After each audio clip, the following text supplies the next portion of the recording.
Hey everyone, जैसा हम सभी जानते हैं जीएसटी में शोकॉज नोटिस आना बहुत ही आम बात है और डिपार्टमेंट को जब भी मौका मिलता है तो वो हमें शोकॉज नोटिस भेज देती है टैक्स पेयर के पास। और कई बार टैक्स पेयर इस शोकॉज नोटिस को देख के काफी परेशान हो जाते हैं। उन्हें समझ में नहीं आता है कि इस शोकॉज नोटिस को किस प्रकार से हैंडल किया जाए, कैसे रिएक्ट किया जाए। तो आज की वीडियो में हम बात करने वाले हैं how to respond to show cause notice issued by the GST department. अगर किसी टैक्स पेयर को जीएसटी डिपार्टमेंट से कोई नोटिस आता है, शोकॉज नोटिस आता है, चाहे वो स्क्रूटनी में बेस्ड हो या किसी और वजह से बेस्ड हो, तो उस शोकॉज नोटिस को किस तरह से हैंडल करें, कैसे रिस्पॉन्ड करें उस शोकॉज नोटिस के ऊपर, क्या क्या उसमें लीगल प्रोविजंस हैं, क्या क्या प्रोसीजरल एस्पेक्ट्स हैं, how to go about it, और किन किन बातों का ध्यान रखना चाहिए टैक्स पेयर को ताकि वो शोकॉज नोटिस का जवाब अच्छे से दे पाए और अपने पक्ष को, अपने डिफेंस को सही तरीके से पेश करें ताकि उन्हें अननेसेसरीली हैरेसमेंट, इंटरेस्ट या पेनल्टी फेस नहीं करना पड़े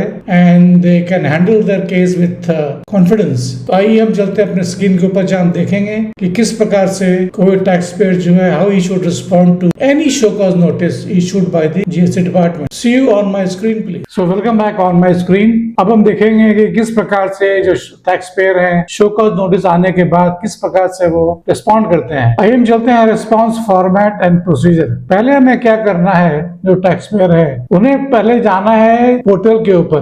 पोर्टल है www.gst.gov.in। पोर्टल पे जाके लॉगिन करना है और वहां पे जाके उन्हें फिर जाना नेक्स्ट सर्विसेज में जाएं। From there they go to user services और वहां पे जाके उन्हें देखना है व्यू एडिशनल नोटिसेस ऑर्डर्स। इस वाले टैब में उन्हें जाकर के इसको ओपन करना है। जब वो इस टैब पे जाएंगे तो उन्हें जो भी शोकॉज नोटिस आया है वो उनको दिखने लगता है। वहां पे जाके जो रेलेवेंट जिस शोकॉज नोटिस का उनको रिप्लाई देना है उस पर जाके क्लिक करना है ऐड रिप्लाई और फिर सेलेक्ट करना है रिप्लाई टू DRC 01। आपको DRC 06 जो है, फॉर्म DRC 06 उसको फिलअप करना है। आपने एक बार ये कर लिया, then you have to simply upload the supporting documents. उसके बाद आप अपने DSC से या EBC से उसको साइन करके सबमिट करेंगे।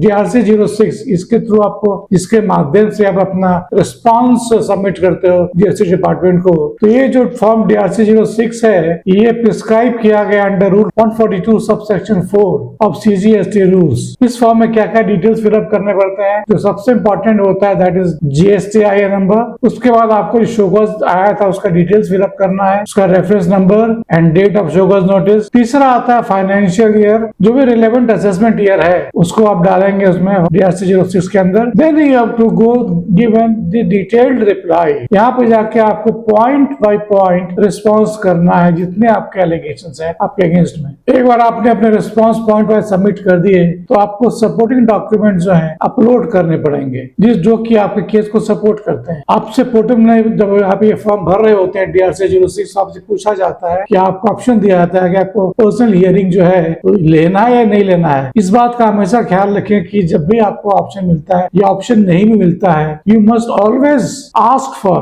Personal hearing. क्योंकि कई बार ऐसा देखा गया हमारे इंडिया के अंदर, many high courts, different high courts, in fact all the high courts, वो इस बात का पूरा ख्याल करते हैं कि जो प्रिंसिपल ऑफ नेचुरल जस्टिस है उसका कहीं पर कोई वायलेशन ना हो।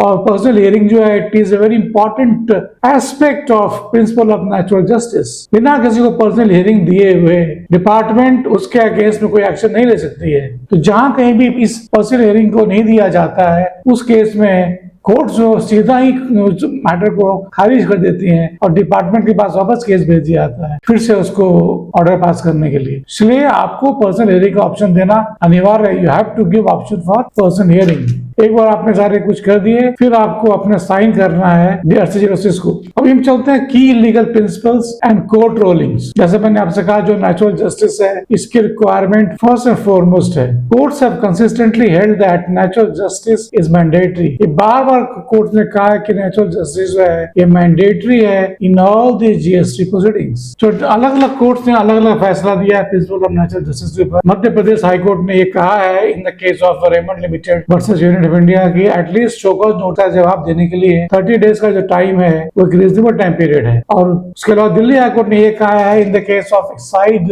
इंडस्ट्रीज की जो पर्सनल हियरिंग है ये मैंडेटरी है बिफोर पासिंग ऑर्डर्स। मतलब GST डिपार्टमेंट अगर कोई ऑर्डर इशू करती है बिना पर्सनल हियरिंग अकॉर्ड किए हुए टैक्स पेयर को तो वो केस जो है वो खारिज हो जाएगा। that will not stand because it clearly violates the principle of natural justice. Similarly, Bombay high court ने भी ये कहा है कि जीएसटी ऑर्डर जो है ये कॉपी बेस्ड शोकॉज नोटिस का कॉपी बेस्ड नहीं होना चाहिए। इसमें इंडिपेंडेंट रीजनिंग होनी चाहिए based upon the facts of the case and the submissions made by the party.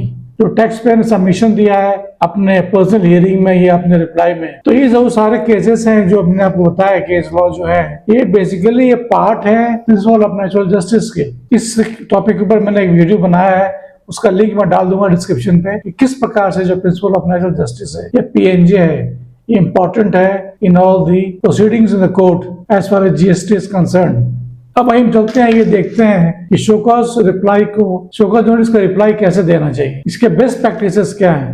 अगर आपके पास शोकॉज नोटिस आ गया है तो आप किस प्रकार से इसको अच्छे से रिप्लाई दे सकते हैं। तो जो स्ट्रक्चर और रिप्लाई जैसे एक टेम्पलेट है जो मैंने आपके लिए तैयार किया है, उसको देख करके आप नोट कर सकते हैं। जो पहला क्या है, एक्नॉलेजमेंट एंड इंट्रोडक्शन। जब भी आपको शोकॉज नोटिस आता है तो पहला काम आपका क्या है, जब भी उसका आप रिस्पांस दे रहे हो तो आपको उसको शोकॉज नोटिस को पहले एक्नॉलेज करना है और उसका जो रेफरेंस नंबर और डेट को एक्नॉलेज करना है और फिर express appreciation for opportunity present case. Next है अभी आपको पॉइंट बाय पॉइंट रिस्पांस देना है। जो भी एलिगेशंस हैं, जो भी शोकॉज नोटिस आता है तो बहुत सारे एलिगेशंस होते हैं, अलग अलग पॉइंट्स पे एलिगेशंस होते हैं, तो आपको पॉइंट बाय पॉइंट एलिगेशन का रिप्लाई देना है एक सिस्टमैटिक तरीके से, हैफाज़त वे में नहीं। क्योंकि आपका रिस्पॉन्स कैसा है एडजुडिकेशन जब भी होगा ये डिपेंड करता है कि आपने किस प्रकार से अपने सबमिशंस दिए, अपने रिप्लाई दिए हैं। अगर वो सिस्टमैटिक है, मेथोडिकल है तो ये आपके लिए फायदेमंद होता है, ये आपके केस को स्ट्रॉन्ग करता है। सो आपको क्या करना है कि हर एक एलिगेशन को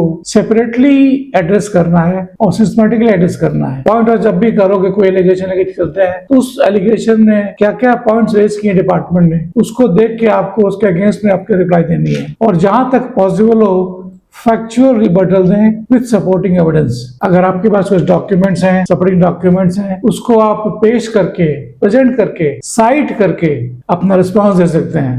नेक्स्ट आता है you have to quote relevant legal provisions and case laws. अपने केस को मजबूत करने के लिए, स्ट्रॉन्ग करने के लिए आपको जो केस लॉज हैं ढूंढने पड़ेंगे। मिल जाते हैं इंटरनेट में बहुत सारे केस लॉ, बहुत सारे साइट्स हैं, वहां पे आप केस लॉज में जा करके केस लॉ ढूंढ के जो आपके केस से सिमिलर हो और जो लीगल प्रोविजंस हैं जो जीएसटी एक्ट 2017 में है उनको आप कोट करें so that it works for your defence. Supporting documentation क्या क्या होता है, आपको अपने अटैच करने पड़ेंगे related relevant invoices, bank statement या जीएसटी रिटर्न्स। अगर आपने कुछ कॉरेस्पॉन्डेंस किया है विद जीएसटी डिपार्टमेंट तो उसकी कॉपीज को भी इंक्लूड कराएं एंड प्रोवाइड एक्सपर्ट ओपिनियन और टेक्निकल रिपोर्ट्स इफ रिक्वायर्ड। अगर जरूरत पड़ती है तो एक्सपर्ट ओपिनियन लें और टेक्निकल रिपोर्ट्स हैं उसको आप सबमिट करें। नेक्स्ट आता है legal arguments, cite relevant sections of GST and rules, reference supporting case laws and judicial precedents, highlight procedural lapses if any in the show cause notice। अगर show cause notice में कुछ lapse है जो कि आपको दिख रहा है उसको हाईलाइट करें। और बाद में आता है कंक्लूजन एंड प्रेयर।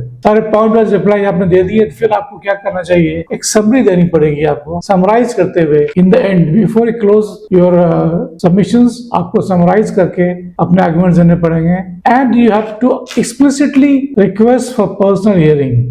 और लास्ट में as a matter of courtesy you can pray for dropping of proceedings. कुछ क्रिटिकल पॉइंट्स हैं जो कि बहुत जरूरी है आपको दिमाग में रखना है। पहला ये है कि आपका जो भी रिप्लाई होगा it must be submitted within 30 days of the receipt of show cause notice। 30 दिन के अंदर आपको रिप्लाई देना है। अगर आपको टाइम चाहिए, आपको लगता है कि आपका रिप्लाई थोड़ा लेंदी होने वाला है, थोड़ा टाइम चाहिए, then you can request extension of time in writing, more time is needed। अब भी आइए डॉक्यूमेंटेशन पे। जैसे मैंने पहले भी कहा आपसे कि जो डॉक्यूमेंटेशन है आपको सारी कॉपीज अपने पास रखने हैं। रिलेवेंट इनवॉइसेस हो गए, कॉपीज ऑफ सपोर्टिंग डॉक्यूमेंट्स हो गए। अभी आते हैं legal compliance. Ensure reply addresses all allegations in the show cause notice. Avoid admission that could be used against you. कभी भी आपको एडमिट नहीं करना है। अगर आपको लगता है कि आपने गलत नहीं किया है तो फिर आप उस बात पे अड़े रहें। Just to please the department आप एडमिट ना करें। अगर आपसे गलती हुई है तो उसको एडमिट कर सकते हैं, लेकिन जिन पॉइंट्स पे आपको लगता है आपने गलत नहीं किया है तो बिल्कुल एडमिट ना करें, क्योंकि वो आपके अगेंस्ट चला जाता है। Maintain professional tone through out. अगर आपने शो कॉज नोटिस का रिप्लाई नहीं दिया तो उससे कुछ कॉन्सिक्वेंसेस हो सकते हैं, जैसे एक्स पार्टी एडजुडिकेशन हो सकता है, बिना आपके इन्वॉल्वमेंट के डिपार्टमेंट ऑर्डर पास कर सकती है और पूरी लायबिलिटी को कंफर्म कर सकती है जो कि आपको शो कॉज नोटिस था। इंटरेस्ट चार्जेस होंगे वो अकॉर्डिंगली एक्यूमुलेट होंगे डेली बेसिस पे और आपके अगेंस्ट रिकवरी प्रोसीडिंग्स भी चालू हो सकती है। एंड इन सीरियस केसेस आपका जीएसटी रजिस्ट्रेशन कैंसिल हो सकता है। अभी रिसेंट डेवलपमेंट्स क्या क्या आ गया है जीएसटी में। पहले सेक्शन 73 और 74 होता था for issuance of show cause notice in addition to section 122।